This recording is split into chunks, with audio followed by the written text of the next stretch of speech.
My name's Nora Awad and I was born in Australia to Lebanese parents. I'm one of 4 girls. You know, one of the biggest things we love doing is getting together, and what brings us together is basically our culture, our heritage and our garden. Gardening for me is a way of life. It shapes how I approach everything that I do. It shapes the way I cook. To be honest, nowadays you notice a lot of people are interested and curious about food and where it comes from and how it's grown and the ingredients that are used. And because of that curiosity, a lot of people have turned to the garden. That curiosity started a long time ago for me. Back when my father transformed his garden from basically a forest and he turned it into something so beautiful, his little abode of happiness. Yesterday I got this one. I got Nice. some other before. Beautiful flowers. Yeah, you love your flowers, don't you? Of course. Look how beautiful these Make colours me are. relax that after Yeah. a long day of work and too much noise. Yeah, too much noise. I love it. Yeah, I love my garden. Yeah, make me more relaxing and even remember the old days with our farmer in Yeah. Lebanon. Yeah, I used to live in Europe and I want to go back to Lebanon, but the situation was a bit bad. You know, I said, okay, I come. They said, come to Australia, beautiful, nice, quiet. You can build up your tail, build up your future. It was on 22/1/1988. I still remember the date. I never forgot this date. And let me tell you the truth, it was the best date in my life. Because I came to Australia, I love it. It's a good country. And I built up myself. And after the most beautiful, I've been engaged to my wife before I left Europe. And I sent her a form to come here and we get married here. And we built up our family here. I used to walk next to her house, my wife's house, and there is a wall for the next door neighbor. I used to keep a chalk in my pockets. For our job, we need to keep chalk. And every time I walk from there, I call her, she never answers something. I draw with the chalk on the wall, I love her, you know. And I put her name there, Nazik and Mahmoud, MM. And I write in the bottom there, love you. And I knock the door and run away. And just that's what happened. And normally everyone cut the backyard, just cut the grass. And once she's working inside the kitchen, I can see her from here. I want to cut the grass. And I was a bit lazy for a couple of weeks and the grass was a bit too high. And I said, why I do something with just instead cutting the grass flat and make my wife happy and always to remind her with the old days, you know, that I still love her. And that was maybe over 10 years now.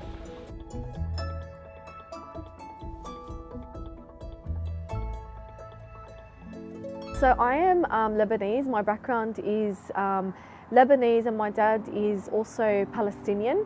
So a lot of the food that we cook requires ingredients that might be hard to source here in Australia. And so in our culture, food is everything. So as I grew up watching my dad in the garden, growing his food, changing things around, I noticed that I loved being out in the garden. I wasn't the type that was interested in playing games or using technology or, you know, being immersed in anything that was wasteful. I felt like spending time in the garden was so useful and so beneficial on many levels that I just knew exactly where I wanted to be. And that's why when I say it's a way of life, a lot of people who discover gardening, they realize that it's truly a therapeutic experience. I'm a high school teacher. I love doing what I do because I get to meet new people. I get to help people in their everyday life, but I also get to shape the lives of the younger generation. One of the biggest things I love doing is teaching others, as you can see from my career, but also I love teaching people what I know, what I've been taught, and keeping that generational bond going. A lot of those who hear about gardening or growing things, they say, oh, I don't have a green thumb, I've never grown before, it looks difficult. But if you think to yourself that I can do it, you'll be able to do it. And that's something my dad has taught me. It's a philosophy that he has kind of brought me up on, that it's easy, you just kind of have to have trial and error. And he taught me that some things you grow might not be successful, but keep trying, don't stop there. Gardening teaches you patience. And my dad told me that if you're patient enough, you will reap the benefits. If you're patient enough, you'll see the reward. Once you enter the garden and allow the garden to teach you patience, your personality changes. So when I was younger and I was in the garden with my dad, we used to have this really long hose, this green hose that would kink. At every time my dad would tug on it, it would kink. What did you used to tell me, Dad, when it used to kink, the old hoses?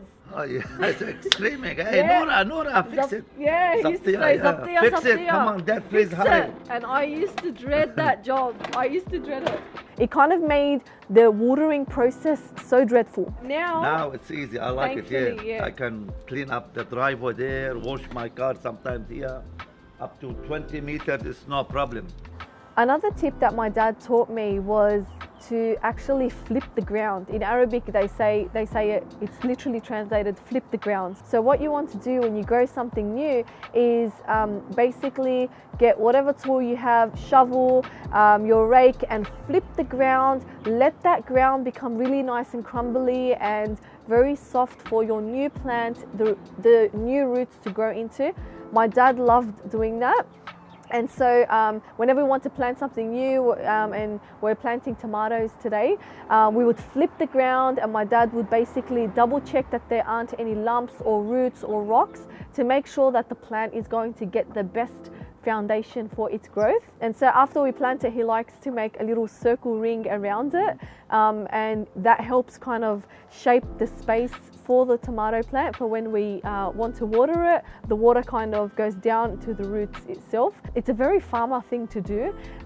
They like to do that because they like to give proper spacing between different tomato plants or different seedlings, whether it be cucumber. Some people actually make a mistake and plant their seedlings too close to one another, and that's a big no-go because you're basically allowing the plant to grow as far as its roots can go. So if they're too close to one another, they're not going to grow well. I love seeing the traditional way of growing, and that's what my dad does. He loves to grow in big patches, just like our parsley patch. He grows parsley in bunches. So you find that some people, especially those who have smaller garden beds, will grow just one little section of parsley. No, my dad likes to grow an entire garden bed of parsley because he needs enough to make a big batch of tabbouleh, which is our favorite salad to make. For tabbouleh, you need a lot of parsley. Yeah, I need a heap of parsley for tabbouleh. That's what I like because I work hard, noisy. Yeah, busy day. I like, you can come home to like this. a relaxing garden. Mom, what else have we made from the garden using things that Dad has grown? There are many things that your father has planted that we cook with, like fava beans, peas, broad beans, and even oregano. We make many things from oregano, like salad. We also grow olives. The most thing that we benefited from is the olive tree, And our family always waits for us to harvest the olives because they love that the color of the olive stays green. Lebanese food is popular for being flavorsome. When it is cooked, it takes a long time, and food that takes time is always delicious. We are popular for our tabbouleh salad, rolled vine leaves, hummus that we make from scratch, and we are making tabbouleh as we speak. The rolled vine leaves that we make in oil requires the same mix as tabbouleh, just with a few additions. So Lebanese food is very versatile, especially if everything is from the garden, it turns out nicer. Here we are using vine leaves, parsley, spring onion, mint, and tomatoes from our own garden.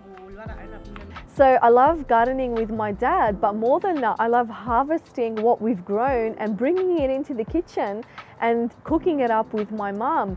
And so when we chop the parsley and we pop it in to the dish that we are cooking with, whatever it be, the smell of parsley entices our senses, and you can see that gardening is more than an activity for us, it's a family reunion.